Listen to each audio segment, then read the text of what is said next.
Consistency only comes when you do your things regularly.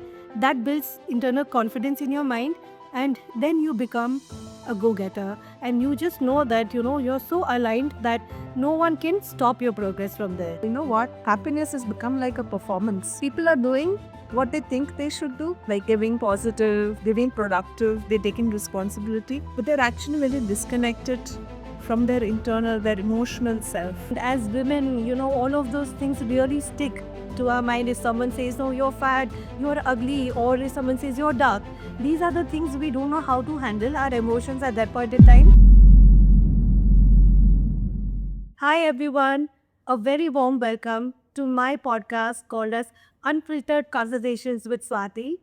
I deeply invite you to be a part of this podcast.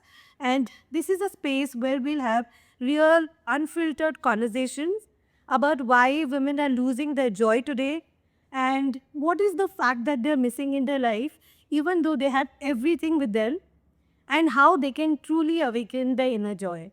So, to have this conversation, I have a very close friend of mine, Jyoti, who's also a fellow life coach. And we are going to bring to you all the topics that you might resonate with. So, join us along on this journey. Hi, Jyoti. Hi Swati, thank you for having me here. Amazed and actually wondering what are the unfiltered answers that you're going to share today. Yes, I'm so glad you are here. And let's discuss about why women feel so empty and how they can, align themselves to have a better life and stop just going through the race that they are into today. Absolutely.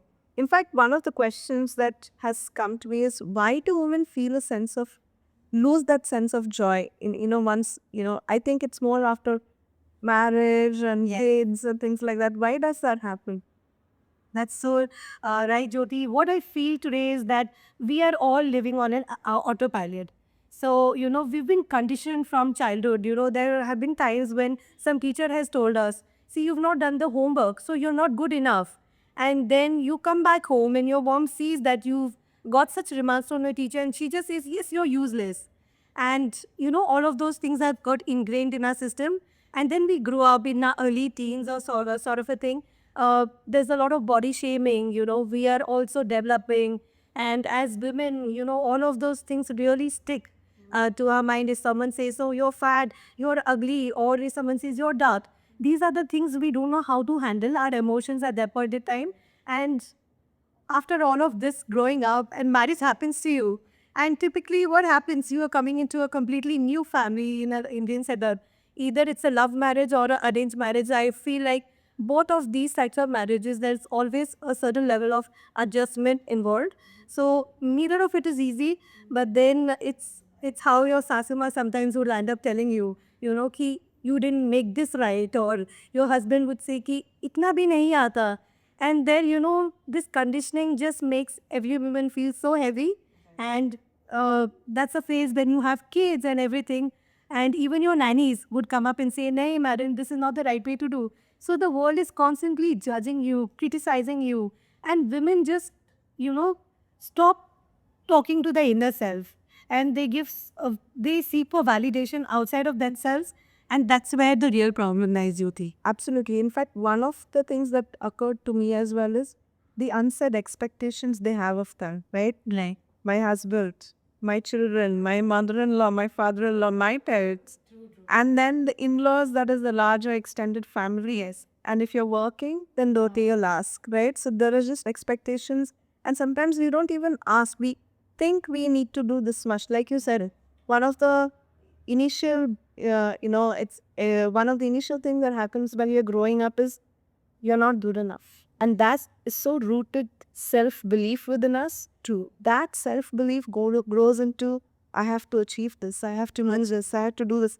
Oh, so-and-so is not happy. And that's where all the people pleasing and over giving and constantly that comes back into the picture. And then they actually lose their sense of Right. And that only makes the women bitter, Jyoti. So, when you've already poured so much from your cup, there's nothing remaining. How do you think that that particular women will do justice to their family? So, I really think it's very important for all the women to take a pause, to just align deeply with themselves. You know, the problem actually happens when we ourselves don't have clarity in our life. So they say that the 3 C's of transformation, and I do agree that 3 C's of transformation can really transform your life. When we say 3 C's, the first C is clarity. Most of the times in my life, Jyoti, I didn't have clarity on what I wanted to do, what my purpose was. So honestly, I was also just going through the race, and my dad said, "You scored so well in science. Take up engineering." I did it, although my heart didn't align completely. So are you saying you chose engineering without wanting? Yes, without wanting it. So what I'm trying to say is many a times we tend to do things that don't align completely with us. That's only because we lack clarity. And then after my marriage, I was into an IT job for the longest time, and it worked out very well. It had actually become my second home. And my husband just said, "Yeah, continue to work. It's a safe place for you." Although my heart wanted more, but I didn't have the courage to speak out and say that this is my vision and this is my purpose. So I think first, when we lack clarity, and the second thing we lack is courage as women to speak our truth, to honor our feelings. And the third most important factor also is consistency. So when we are clear and when we get the courage, but how do you achieve something in your life when you're consistent with your goals? And consistency only comes when you do your things regularly. That builds internal confidence in your mind, and then you become a go-getter, and you just know that you're so aligned that no one can stop your progress from there. So I think if all of us embody the 3 C's, we'll see a big shift in our life. I actually, and I think I like what you said, the 3 C's: clarity, courage, and consistency. I think everybody needs it, right? Whether it's women or men, everybody in any sense in life, in any aspect of life, you definitely need that clarity, the courage, and the consistency to really achieve what you want to achieve. Absolutely. Okay, having said that, I have a question here. Yes. What are women actually seeking when they say they want happiness? When they say they want happiness. Okay, so let me tell you, Jyoti, a woman is not seeking luxury or any materialistic thing. What they truly want is to feel seen, heard, and they just want to be, they want to feel complete by themselves. So, most of the times we seek happiness from external things. For me, I always thought of happiness as a thing that I associated it with my husband. I always thought of it as when he says, "That's what you've done something so good, that is the only time I've done something good." And so that's the problem. We always associate happiness to external family. They always want acknowledgement. Always. They are looking for acknowledgement. Why don't we as women honor our own feelings and, and understand what we truly want? For example, last evening, my daughter was throwing a lot of tantrums, Jyoti, at home. And, that made me feel slightly low. Most of the times in such situations, I would have just stayed back and, I would have done the pleasing part of, pacifying her and, just being at home for the sake of attendance. And truly what my heart wanted was that 1 hour of space, my me time. And for once, I chose myself yesterday and went to the dance class. You won't believe, even when the music was done, even when the dance moves were completed, what stayed with me was the inner joy. And I came back home with renewed sense of energy, and That's amazing. I could just Yeah. handle everything so well at home also. So that's when I understood that when we choose ourselves, when we give our thoughts the power, that's when our life truly changes. Absolutely. I so resonate to that. When you are at your truest self and at a joyous self, you're able to give more to everybody else around you rather than when you are the grunzic self, the upset self, right? I think it's so important not holding the guilt of it as well, Right. and having that inner sense of peace and joy. That's so very important. Very well said. I I used to always hear to this sentence, for women, it's very important to be selfish sometimes, to be selfless. And now I've started actually practicing this. That's a wonderful thought, as you said. Can you explain mind, body, and soul connection in a simple way? Yes, definitely. I think a normal a human mind gets about, say, 70,000 thoughts per day. So 70,000 thoughts. and we are humans, right? So there will be a mix of negative thoughts and positive thoughts. But what really matters here is how we handle those thoughts. The awareness when we choose the thoughts that we want to stay with. So when a happy thought comes to our mind, our brain releases certain set of hormones, the chemical compounds, the happy hormones, endorphins, serotonin, oxytocin, they've all heard about it. When the brain releases those hormones, they just flow through our body. And with those hormones, your shoulders tend to relax a bit. And you feel the sense of calm. And when you feel that calm, your body says to itself, I'm safe, and you feel more happy and confident, and your body signals it back to your brain. So now you are in a loop of positive thoughts, and that just keeps amplifying. But what happens when you're not able to rewire your brain? So those kind of thoughts that are very negative, and if you don't rework on them, they take you aback, and you feel so heavy, and you waste the rest of your day just pondering over there. Okay, very well said, I would Yeah. say. So the mind and body is very deeply connected, and it's in our hands how we train our minds. Absolutely, absolutely. It's all within us, to be very honest, right? I mean, we look for everything externally, but I think it's a lot to do with internal and inner work that leads to whatever that we're trying to achieve. True. Just another question that I have is, what are the myths we believe about joy? Yes. So there are a lot of myths associated to joy, Jyoti. Couple of them is this. So one thing is joy comes from being perfect. As homemakers or even corporate working mothers, we want to be a perfect mother. We want to be a perfect wife, the perfect bahu, everything. And in all of this, we think, there'll be a perfect day where everything will be so aligned. And that is the day that joy will come to us. But in reality, that never happens. What we need to realize is we need to enjoy the chaos and find our calm in that chaos also. That's where joy steps into our body. The another myth that we have is that having more, can make us happy. More money, bigger house, bigger car.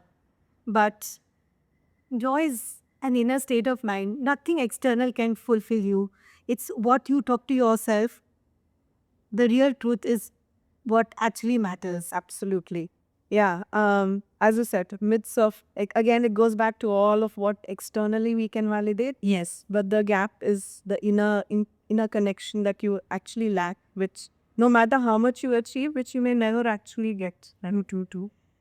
I think the last question that I'll ask is, what is one evidence-based joy practice that truly shifted for you? Yes, I think I'd love to answer this question. So, to all my viewers here, I would like to honestly answer to this question. Just to give you a little background, I was a working mother who worked in an IT company for 12 plus years. And while I was working, I was growing professionally and personally. And and at the same time, my husband was into a sales profile. So he used to be out of town for more than about 20 days a month. And I think his not being around me made me so bitter that I used to always complain of the things that I didn't have in life. And I had become, uh, I used to resist anything that he used to say. I used to not appreciate the things that he used to do for us also. And while growing up and I just seeing my children not being happy, and that really hit me. Only later, when I started talking to myself, when I started my inner work, self-discovery is when I realized the problem is not anyone else. The problem is me. So then I started practicing something really important, and that's called as gratitudes.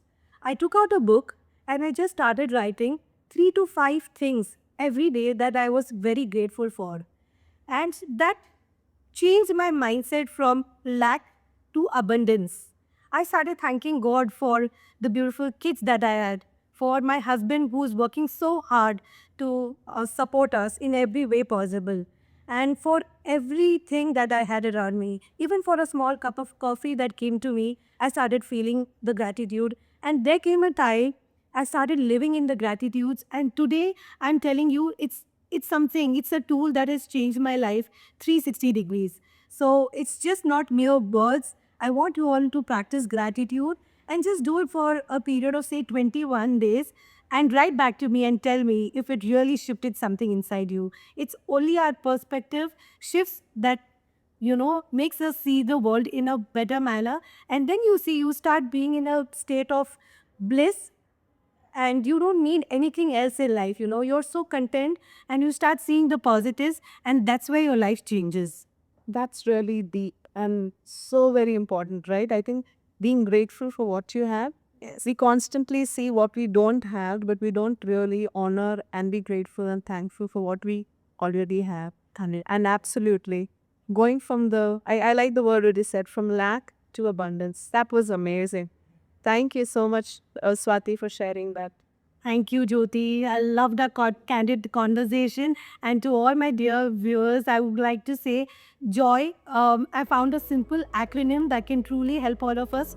J stands for just, O stands for own, Y stands for yourself. So, all you need to do in life is just own yourself and see your life change in multiple ways. And if you loved our conversation, stay connected with me via my Instagram handle, and also you can feel free to DM me and join me on my masterclass Awaken Your Joy. Let's exchange thoughts. Let's do simple activity, evidence-based activities that can, awaken the joy which is already residing in all of us. Thank you so much for being a part of this conversation. Thank you, Jyoti. Thank you.